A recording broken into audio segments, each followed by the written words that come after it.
নিচ থেকে আর আনেন না।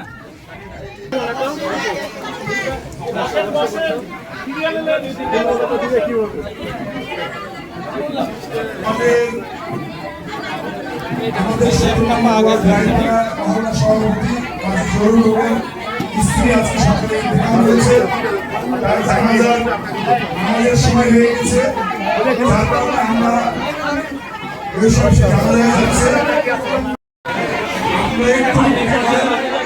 সামনে আসেন।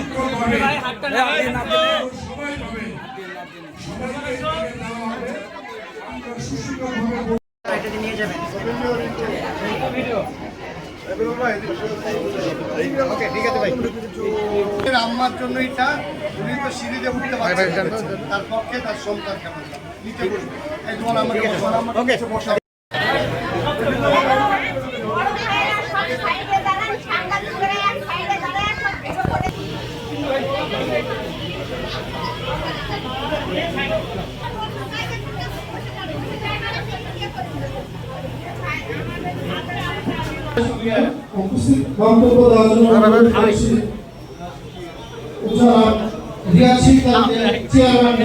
আগামী দিনে আপনাদের মেয়র প্রতিপ্রার্থী ভাইকে আপনার জিয়াউর রহমানের আদর্শ, তার জন্য কথা বলতে পারছে।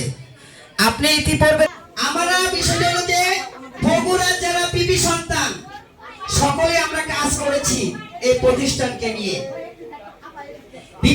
তারা অধিকার পায় না, অথচ প্রোগ্রামে যায় এরকম লাইন ধরে লোক দেখায় লাখ লাখ টাকা হাতিয়ে নিয়ে চলে যায়। এসব জায়মার কাজ করতেছে, জায়মার স্বপ্ন ওটিজিএম বাচ্চাদের কিভাবে ইংলিশ মিডিয়ামে পড়াশোনা করা যায়, ওরা যেন বড় বড় যাতে জায়গা জমি নাই লোন দিয়ে চাষ করানো হয়। কি দিয়ে? এটা ভালো কাজ না? প্রধানমন্ত্রী উদ্যোগ কি ভালো না?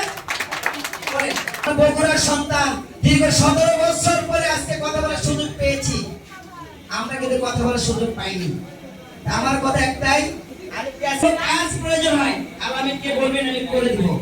আলামিন অত্যন্ত ভালো, আর বাসাও আমি গিয়েছি, আর এলাকার প্রোগ্রাম করেছি, ওখানে দুর্যোগ চলতেছে।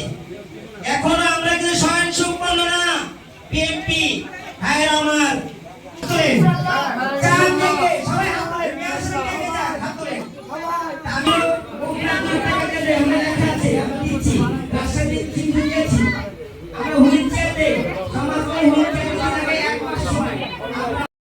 যে ভাইয়া আমরা রাজশাহীতে একটি প্রতিবন্ধী হসপিটাল করতে চাই, আমি শোনার পরে আমার খুশি লেগেছে এবং আমি গর্ববোধ মনে করেছি। এই কারণেই যে তারা যদি হসপিটাল করতে চায়, আমার রাজশাহী মহানগরের সিটির মধ্যে আমরা জায়গা দিতে পারবো না, এটি তো হতে পারে না। সেই জন্য আমি জায়গার দায়িত্ব নিয়েছি। ইনশাল্লাহ আমি অতি দ্রুত সময়ের মধ্যে তাদের সাথে কথা বলে রাজশাহীতে অবশ্যই অবশ্যই এই আমাদের প্রতিবন্ধী হসপিটাল রাজশাহীতে ইনশাল্লাহ আমরা করব।